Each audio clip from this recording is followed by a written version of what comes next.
마스크를 좀 벗겠습니다. 우리 기자님도 오래 기다리셨고, 우리 유튜버님들께서도 국민의 알 거리를 위해서 이렇게 수고하심에 다시 한번 고맙다는 말씀을 드립니다. 지금 방금 이준석, 성접대 등 특가법상 알선수재죄 등의 참고인인 김성진에 대한 참고인 조사가 모두 끝났습니다. 오늘로써 6번째 조사였습니다. 6월 말에 시작해서 8월 중순까지 이어졌으니까 상당히 오랫동안 조사를 했다고 볼 수 있겠는데요. 그만큼 진술이 그 양이 많았고 또 확인할 것이 많았고 방대하기도 했습니다. 그리고 또 무엇보다도 날짜별로 있었던 일을 아주 구체적으로 이렇게 진술을 하는 바람에 시간이 걸린 측면도 있습니다. 그만큼 많은 어떤 주장이 그리고 증거가 현출되었다 이렇게 볼 수 있겠고, 그래서 아무래도 수사기관에서는 그리고 앞으로 있을 재판이나 이런 데에서 유죄를 입증하는 데에는 크게 어려움이 없을 것으로 봅니다. 아까 점심 때 제가 이제 얘기했던 것 중에서 조금 사실과 다른 것이 있어서 그것을 먼저 정정하겠습니다. 아까 점심 때 제가 2014년 8월 30일 그때 그 225만 원의 결제, 그 중에서 30만 원은 1대1로 와인 먹은 거, 그리고 195만 원은 여러 사람이 같이 먹은 것, 이런 것들을 얘기하면서 그 장소가 르네상스 호텔이라고 얘기를 했는데, 그 장소는 르네상스 호텔이 아니라 2014년 11월 15일 한강에 있는 시크릿 가든, 송파구 한강에 떠 있는 배 시크릿 가든이라고 하는 곳이다. 그러니까 8월 30일은 르네상스 호텔에서 밥을 먹은 건 맞지만 아까 얘기한 225만 원 결제 그 부분은 아니고 그것은 다른 것이었고, 그러니까 6월 7일이라든지 그 다음에 8월 30일 이 부분은 본인이 결제를 한 것이 아니고 다른 사람들이 결제를 했던 것이고, 본인이 결제를 한 것은 11월 15일인데 이때는 송파구 한강에 떠 있는 배 시크릿 가든이라고 하는 곳에서 만났다. 그래서 거의 여러 사람, 한국판 프리메이슨이라고 하는 사람들, 그런 사람들과 만나가지고 먼저 195만 원어치 이렇게 좋은 음식과 또 와인 같은 것들을 마셨고, 그리고 방을 옮겨가지고 또 1시간 정도 더 와인을 시켜가지고 먹으면서 얘기를 했다. 이것은 송파구 시크릿 가든이다. 여기 장소와 날짜를 정정하겠습니다. 그리고 나머지는 아까 점심에 얘기했던 것과 같이 그렇게 이제 진행이 됐다는 것이고요. 그리고 이제 오후에 나온 얘기는 2015년 1월 6일 이날이 이제 김상민 씨의 결혼식이었다. 그래서 강남구 삼성동에서 결혼식이 있었는데 이때 만났더니 1시간 전에 이제 만났다는 거죠. 결혼식 있기 전에. 결혼식 6시 30분이었는데 1시간 전에 5시 30분에 차에서 만나면서 커피를 마시면서 얘기를 나눴는데, 그때 최태원 회장의 사면을 적극적으로 추진하겠다라는 얘기를 들었다는 것이죠. 아까 오후에 얘기했지만 그 전에 얘기했을 때에는 최태원 회장의 사면에 대해서 좀 미적지근한 이런 반응을 보였는데, 이 김성진 씨의 아이카이스트에 대한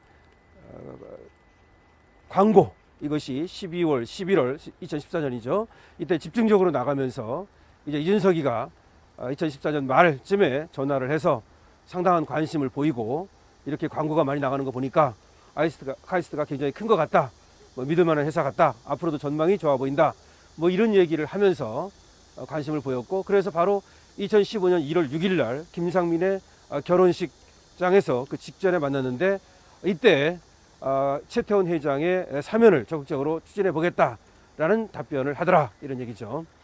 그랬는데 그로부터 열흘 후 2015년 1월 14일쯤 김무성 수첩 파동이라는 것이 터졌다라고 하는 겁니다. 그래서 김무성 수첩 파동이라고 하는 것은 음종환이라고 하는 청와대 행정관이 당시에 그 모임에서 했던 말, 이런 것들이 이준석을 통해 가지고 김무성과 유승민에게 고자질되고 이것이 이제 드러났다는 그런 어떤 사건이라고 합니다.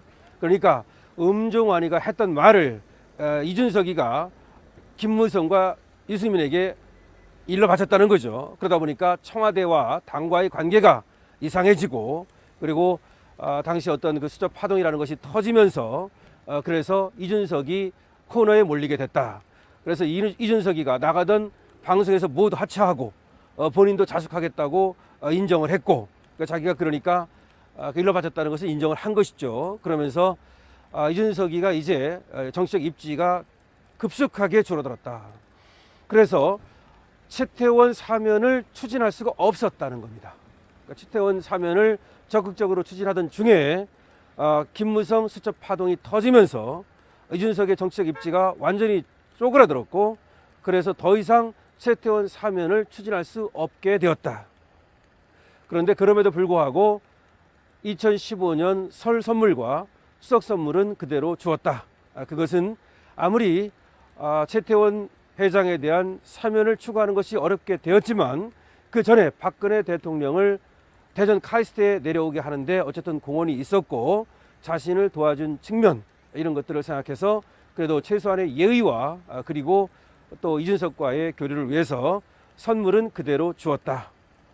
그러다가 한참 이제 소원하다가 2015년 10월 23일 날 매경의 박수호의 결혼식이 있었다는 겁니다.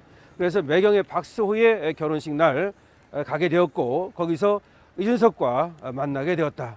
그런데 거기서는 뭐 선물을 준다든지 뭐 이런 것은 사실 없었지만 근황을 묻는다든지 서로 어떤 격려를 한다든지 그 정도의 일이 있었다. 아까 직전에 김상민의 2015년 1월 6일 결혼식장에서는 와인 한 병과 정관장 23만 원어치 합쳐서 말이죠. 그 정도의 선물을 했었다는 얘기를 했습니다. 그러니까 이제 선물을 한 거는 마지막이 김상민 결혼식장에서의 와인 한 병 10만 원짜리, 정관장 13만 원짜리 요거 하고, 그리고 2015년 설에서의 설 선물 약 20만 원 정도, 추석 선물 약 10 내지 20만 원 정도, 요것이 이제 마지막입니다. 그리고 마지막에 만났던 것은 의미 있는 만남은 2015년 10월 23일 박수호와의 그 결혼식장, 박수호의 결혼식장에서 만났다는 거. 그리고 그 이후에도 뭐 여럿이 만난 것 이런 것들은 있는 것 같긴 한데 의미 있는 만남은 없었다. 따라서 마지막 만남은, 의미 있는 만남은 2015년 10월 23일이다. 그리고 마지막 의미 있는 선물은 2015년 10월의 추석 선물이다. 이런 얘기가 나왔습니다. 그래서 이제 그렇게 이제 정리가 되는 것이고요. 마지막으로 김성진 씨가 얘기한 것이 뭐냐면 수사 접견을 3차례나 요구를 함에도 불구하고 모두 거절을 했었다. 처음에는 그러니까 이 이준석에 대한 성상납 사건의 참고인 조사를 하면서 수사 접견, 그러니까 좀 참고인으로 진술해 달라고 요구했을 때 처음에 응한 것이 아니라 3차례를 거부를 했다. 그리고 강용석 씨도 3차례나 접견 신청을 했지만 모두 거부를 자신이 했었다. 그래서 사실은 이 이준석 사건에 자신이 개입하고 싶지도 않았고 자기도 수감되어 있는 상황에서 그렇게 참고인 진술이라든지 이런 말 저런 말을 사실은 하고 싶지 않았다. 그러던 중에 이준석이가 7억 각서를 써주고, 투자 각서를 써주고 가짜 사실 확인서를 받는 등 성상납 사실이 분명히 있었음에도 불구하고 이런 사실이 없다고 말하는 등 이런 식의 어떤 도저히 이해할 수 없는 행태를 보였고, 또 이 7억이 마치 김성진이가 받아간 것처럼 그렇게 오해되는 측면이 생겼다.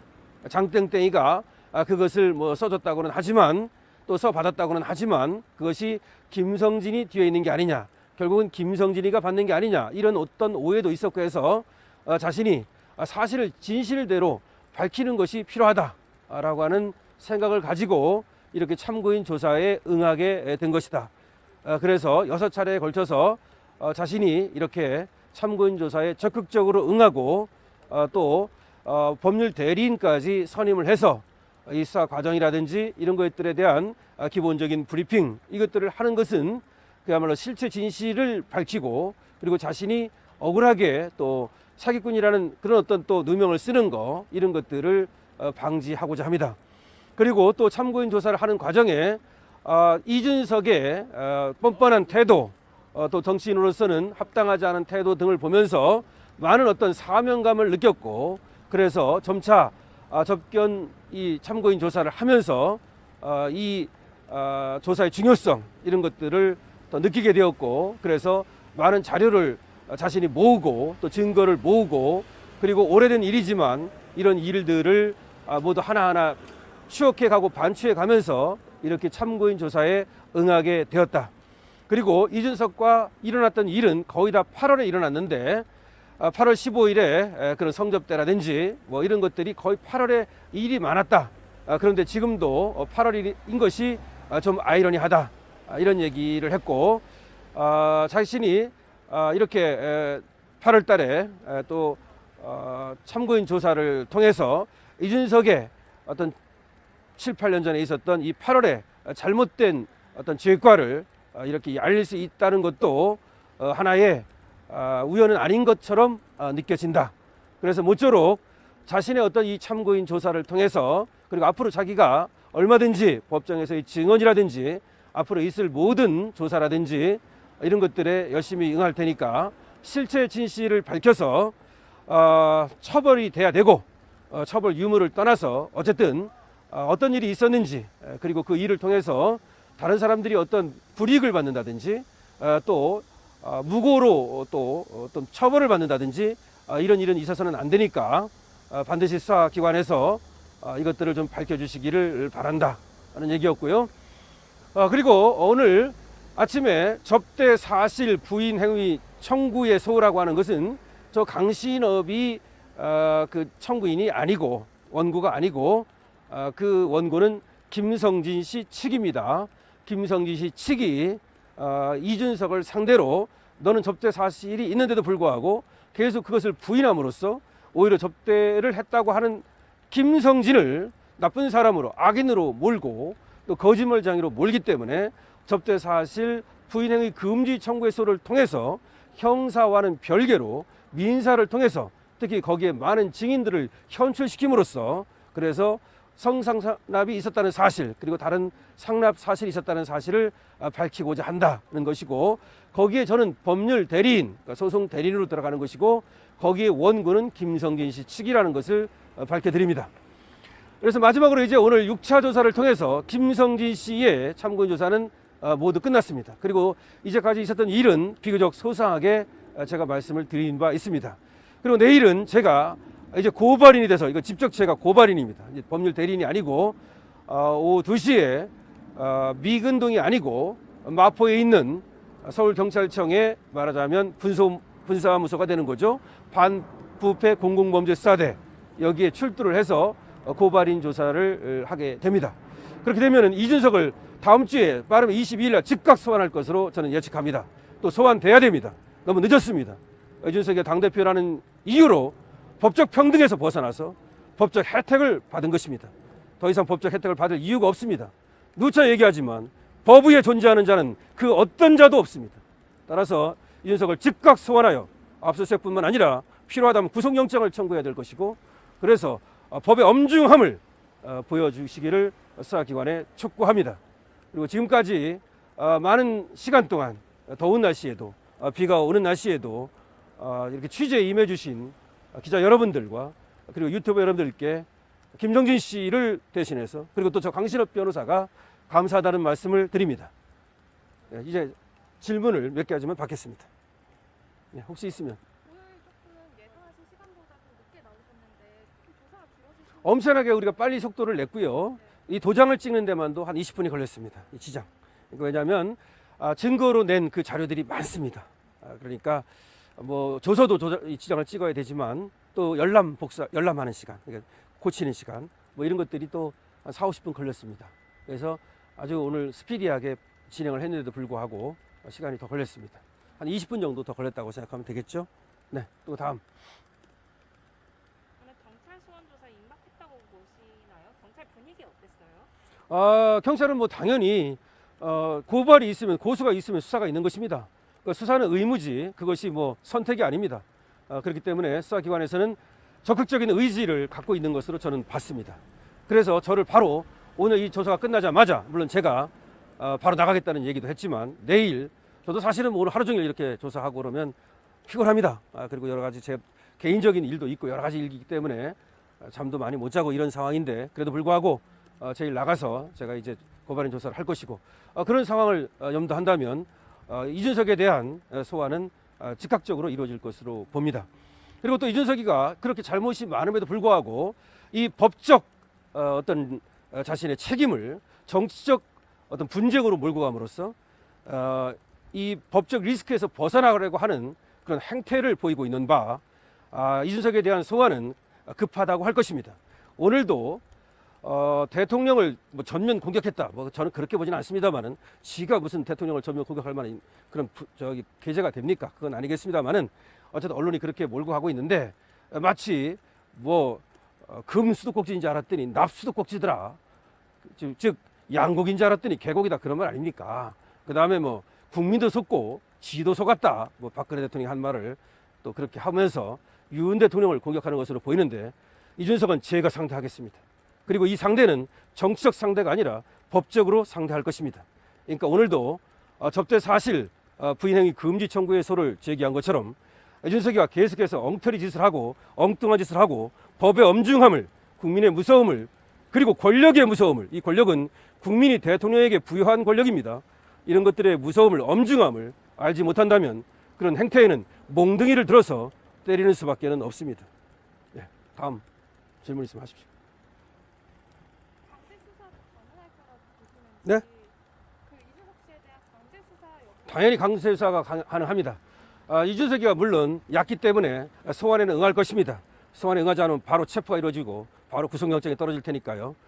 그래가지고 어떻게 나올지는 모르겠습니다만은, 제가 법률가로서 말하건대 증거는 빼박입니다. 그리고 어떤 사람들은 성상납 사실이 오래됐는데 어떻게 증명을 하느냐? 그렇지 않습니다. 동영상이 있어야 증명을 하는 게 아닙니다.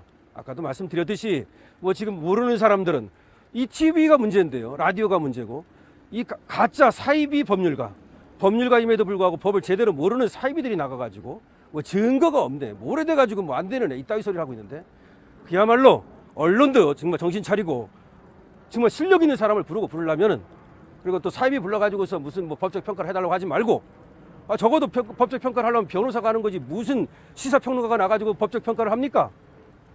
그러니까 지금 문제가 있는 거예요. 국민을 갖다가 혹세무민하는 거예요, 그게 바로. 그래서 제가 법률가로서 분명히 말하건대, 성상납이라고 하는 것은 성상납을 했다고 주장하는 사람, 그리고 성상납을 했다는 곳에서의 결제 내역, 그리고 성상납을 했다고 할 때 그때 어떤 종업원이라든지, 여기는 장땡땡, 손땡땡, 그 다음에 김성진, 그 수많은 증거가 지금 차고 넘치는 겁니다. 뭐가 그것이 증거가 없어가지고 뭐 인정이 안 됩니까? 그래서 증거는 빼박이다, 넘친다. 그리고 증거인멸 교사만 해도 김철근이가 내려갔지 않습니까? 김철근이가 내려갔죠. 지금 이준석이는 말이죠, 가처분 신문을 나가면서 내가 직접 나가겠다, 직접이라는 말을 굉장히 좋아해요. 저번에도 뭘 직접한다고 지가 그랬는데, 그럼 김철근이도 말이죠, 왜 김철근을 내려보냅니까? 지가 직접까지. 김철근을 내려보냄으로써 김철근은 범죄자가 됐고, 김철근이도 국회의원 하고 싶어 하는 사람인데, 김철근이 지금 국회의원 할 수 있습니까? 자기 정무실장이라는 사람을, 당 대표에 있는 자가 어떻게 그렇게 시켜가지고서 지 이역관이라고 하는 사람을 범죄로 몰아넣음으로써 그 사람의 인생을 망칩니까? 윤 대통령이 윤핵관이라고 불려지는 사람을 범죄자로 본 적이 있습니까? 지금 이핵관을 갖다가, 아니 이준석이를 옹호하는 언론들, 이핵관이를 지금도, 아니 이핵관이 아니라 이준석이죠, 이준석이를 지금도 옹호하고 있는 언론들, 쓸개 빠진 정치인들, 어떤 이유로 이준석을 갖다가 옹호하는 것입니까? 어쨌든 언론도 정신 차려야 된다, 그런 말씀을 분명히 드립니다. 그리고 유튜브들께서 언론이 못하는 것들, 언론이 지금 유튜브도 언론만큼 중요합니다. 언론도 쓸개 빠진 언론들은 언론의 역할을 하지 못하고 있습니다. 언론은 사실 개혁의 대상입니다. 유튜버들도 힘내시고 언론이 못하는 것을 속속들이 밝혀서 국민들에게 알려주시기를 바랍니다. 성상납 정황이 명백한데 소환이 이렇게 늦어지는 거는 정치적 입장 고려 때문인가요? 그건 이렇게 볼 수 있습니다. 어쨌든 당대표의 의지에 있었기 때문에 당대표라는 그거는 감안하지 않을 수 없습니다. 그거는 뭐 저도 어느 정도 인정합니다. 근데 이제 당대표에서 내려왔습니다. 그렇기 때문에 그리고 또 이제 참고인 조사가 이루어졌기 때문에 좀 신중을 기했다. 거기까지는 제가 인정합니다. 그러니까 다음 주에도 근데 소환하지 않는다면 그거는 말이 안 되는 겁니다. 그래서 즉각적으로 소환해야 합니다. 다음 주에도 소환하지 않는다면 경우에 따라서는 제가 직무유기죄로 경찰을 갖다가 고발할 겁니다. 예, 다음에 질문 있으면 하십시오. 추가적인 조사는 제가 볼 때는 거의 된 걸로 봅니다. 다시 말해서 김철근에 대한 증거인멸 교사는 이미 조사가 된 걸로 보고 있고요. 그리고 장땡땡에 대한 조사도 이루어졌습니다. 제가 오늘 확인했는데 장땡땡이 그 조사한 바에 의하면 성상납을 했다라고 분명히 진술했습니다. 이준석이가 성상납을 받았다라고 분명히 진술했습니다. 장땡땡도 진술했고 거의 모든 사람들이 진술한 것으로 보입니다. 다만 흰 블라우스를 입은 흰 원피스를 입은 8월 15일의 여성, 빨간 계통의 옷을 입은 7월 11일의 여성이 사실은 특정되어 있다고 저는 보고 있습니다. 이 여성들이 진술을 했는지 여부는 분명하지 않습니다. 그래서 제가 알기로는 이 여성들한테도 연락이 됐는데 그 다음에 진술을 이 사람들이 나와서 했는지 안 했는지는 모르지만 뭐 예를 들어서 진술이라고 하는 것이 전화를 통해서도 할 수 있거든요. 뭐 그런 식으로 됐을 것이고 그 다음에 뭐 지금 진술을 안 했다면 나중에 법정에서 불러낼 수도 있습니다. 뭐 그렇기 때문에 또 그 사람들이 안 나온다고 그래가지고 어차피 또 입증이 안 되는 것도 아니고 하여튼 그 정도로 거의 수사가 됐다 이렇게 보고 있습니다. 네. 이제 하나만 더 받겠습니다. 그렇다면은 이제 다음 주에 뭐 이준석을 소환해야 된다라고 얘기를 하셨는데 이 소환 조사 이것도 지금 김성진 씨도 되게 여러 번 조사 받았는데 이준석도 한 번으로 안 끝날 가능성이 있는 건가요? 그렇습니다. 이준석에 대한 조사는 이준석은 지금 또 받아야 될 것이 많습니다. 그러니까 이거 성산화만 받아야 되는 게 아니라 증거인멸 교사를 받아야 되지 않습니까? 또 무고를 받아야 되지 않습니까? 물론 다 연결돼 있습니다. 다 연결돼 있기 때문에 따로따로의 뭐 세 개의 사건이다 이건 아니고 하나로 연결된 세 개의 사건이죠. 그렇기 때문에 그렇지만 지금 이렇게 많은 얘기를 했는데 날짜별로도 제가 쭉 얘기를 했잖아요. 이걸 갖다가 확인하지 않을 수가 없거든요. 따라서 이준석에 대한 조사도 상당 기간 그러니까 하루는 안 될 것이다. 물론 이준석이 어떻게 나오는지 뭐 봐야 되겠습니다만은 적어도 하루는 끝나지 않을 것이다. 뭐 이렇게 봅니다. 과거처럼 뭐 야간 조사가 있고 뭐 심야 조사가 있고 그러면 또 집중적으로 할 수 있는데 지금은 또 그런 것들이 그렇게 지양되고 있기 때문에 어쨌든 그건 봐야 되겠습니다. 어쨌든 시작을 하는 게 중요합니다. 시작을 하는 게 중요하고 소위 개긴다. 그러면 즉시 체포영장을 발부하고 즉시 구속영장을 발부해야 됩니다. 국민의 이름으로 말이죠. 예. 다음 또 있습니까? 한 가지만 더 질문하겠습니다. 네. 이렇게 정황상 여러 가지들이 명백한데 이 대 언론을 상대로 해서 강력하게 부인하고 있는 부분들은 뭐 확신하는 자기 자신 뭐 그런 게 있어서인가요?